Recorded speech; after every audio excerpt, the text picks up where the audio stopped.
भंडारा जिल्ह्यात भाजप शिवसेना वाद शिगेला पोहोचलाय। महसूल दिनाच्या कार्यक्रमात भाजप नेते परिणय फुके यांच्या शिवसेनेचा बाप मीच या वक्तव्यानंतर आमदार नरेंद्र भोंडेकर आणि परिणय फुके यांच्यात दुरावा आणखी वाढला आहे।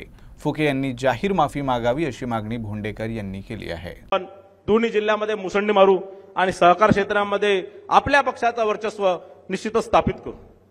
काही लोकांनी माझ्यावर आरोप सुद्धा लावले की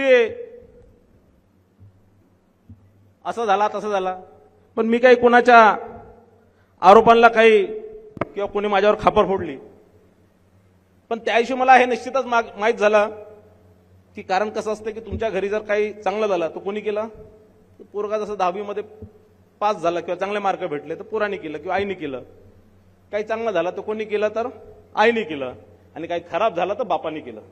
त्याविषयी मला हे पक्का माहित झालं की शिवसेनेचाही बाप मीच आहे, कारण खापर माझ्यावरच फोडून राहिले।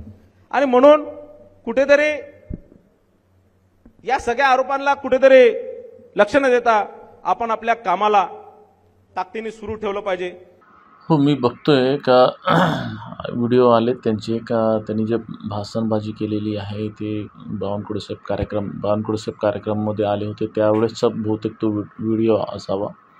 आणि ज्या पद्धतीने त्यांनी वक्तव्य केलं आहे हे नक्कीच महाराष्ट्रातील तमाम देशातील शिवसैनिकाच्या भावना दुखावलेल्या आहेत आणि तीव्र दुखावलेल्या आहेत। कारण मी सगळ्यांशी चर्चा करतोय तर सगळ्यांच्या नाराजीचा सूर आहे आणि सगळ्यांचं म्हणणं आहे की त्यांनी माफी मागायला पाहिजे। कारण एखाद्या व्यक्तीवरती त्यांनी टीका टिप्पणी केली असेल तर हरकत नाही, परंतु पक्षाच्या एखादा ज्या पक्षाला हिंदू हृदय सम्राट बाळासाहेब ठाकरे यांनी तयार केलेला पक्ष आहे अशा पक्षाचा जर मी बाप आहो म्हणून म्हणतो तर खरं तर त्याच्या किती क्षमता आहे ही त्यांच्यात दिसून येते।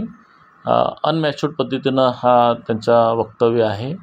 शिवसेनेचा बाप फक्त हिंदू हृदय सम्राट बाळासाहेब ठाकरेच आहेत आणि त्यांचा सन्मान हे भाजपचेही वरिष्ठ नेते अनेक करत असतात आणि अशा पद्धतीनं जे वक्तव्य जर हे करत असतील फुकेजी तर हे त्यांनी खरंच जाहीर माफी मागून हा विषय थांबवला पाहिजे।